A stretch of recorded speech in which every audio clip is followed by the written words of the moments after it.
123 million people that have, at the moment as we speak, are not in their homes because they have been forced away from their homes by conflict, by different forms of violence, by human rights violations, increasingly combined with other factors, climate change, for example.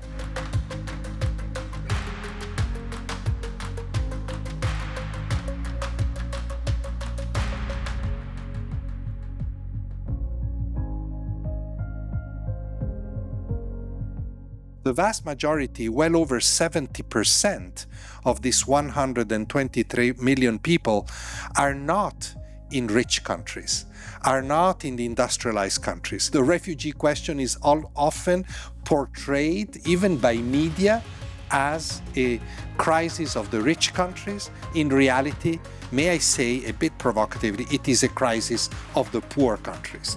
They have to bear the brunt of forced displacement from other countries. Colombia some years ago used to be a country of origin for migrants or refugees. Nowadays, we are a country of origin, of transit, and destination from migrants, refugees, and so on. We have decided to open all doors and to adopt such flexible approach based on humanitarian reasons. We are not precisely a rich country. We are a middle-income country, and of course, resources are not abundant. Migration is not to finish anytime soon. Refugee situation is not to finish anytime soon. So the sooner we understand better this type of situations, and that refugees are not precisely in another country because they want to. Sometimes situations force them to leave.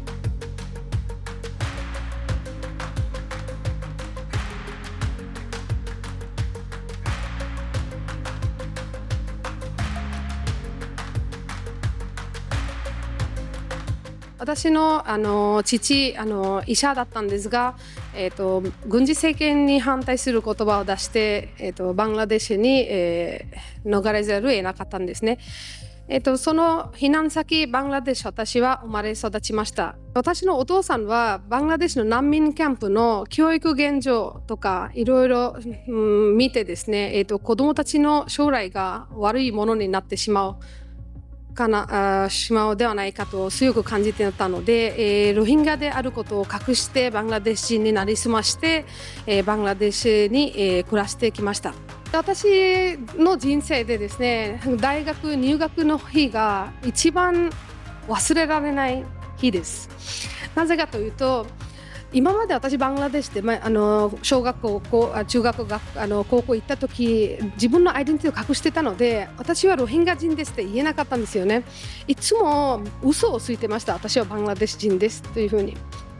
でも日本に来て初めて大学行った時、私に声かけた女の子、私と、後ですぐ親友になったんですけど、彼女はあなたはどこからですかみたいなことが一番最初の会話でした。そこで私はロヒンギャですって言えたんですね。その時感じた自由は一生忘れないです。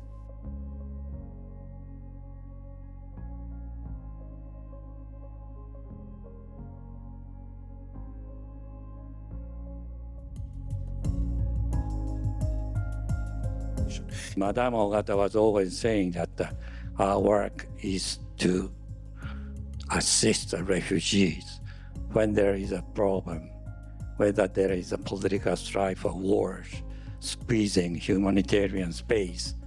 We stand on the side of refugees or displaced people. She was saying that in looking at the current international environment where space for the refugee is squeezing, and there are more sort of barrier of the nations standing high.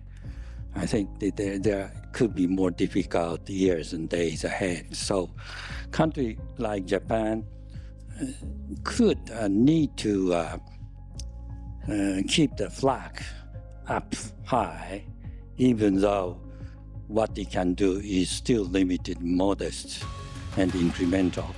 But even that is important.